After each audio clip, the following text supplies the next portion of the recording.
Hello, আসসালামু আলাইকুম। Welcome to my channel. আজকে আপনাদের সাথে অনেক দিন পর একটু গল্প করতে চলে এলাম। আমি কিছুদিন আগে একটু দিনাজপুর গিয়েছি। সেখান থেকে ফেরার সময় আমি কয়েকটা ব্ল্যাঙ্কেট নিয়ে এসেছি। ব্ল্যাঙ্কেটগুলি দেখতে এতই সুন্দর যে একবার দেখাতে আমার চোখ ভরে গেল। পরে না নিয়ে পারলাম না। তো ফেরার সময় কয়েকটা ব্ল্যাঙ্কেট নিয়ে এসেছি। এই যে যেমন লালটাও অনেক সফট ছিল আর তার সাথে ব্ল্যাকটাও কম নয়। তবে কি জানেন, যখন আমার মেয়েটা অনেক ছোট ছিল তখন বাবাও এমন ব্ল্যাঙ্কেট আমার জন্য পাঠাতো, কিন্তু সেগুলো ছিল এক কালার।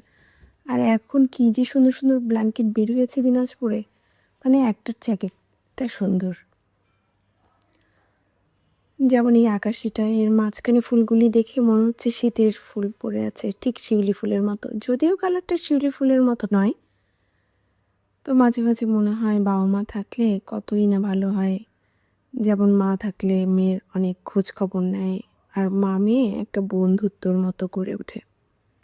তো আমার মেয়েও সেম, সে সব কিছুতেই যে কোনো জিনিসের জন্যই বলে মা এটা কিভাবে করব, এটা কিভাবে করতে হবে।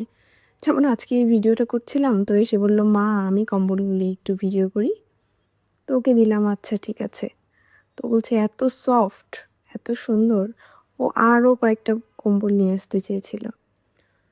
আসল কথা কি, বাচ্চাদের সব আবদারই তো পূরণ করি, মাঝে মাঝে নিজের আবদারও পূরণ করতে ইচ্ছে হয়। তো বেশ কয়েকটা কম্বল নিয়ে এসেছি, আপনারা দেখবেন আপনাদের কেমন ভালো লেগেছে কম্বলগুলি, আর কমেন্টে জানাবেন।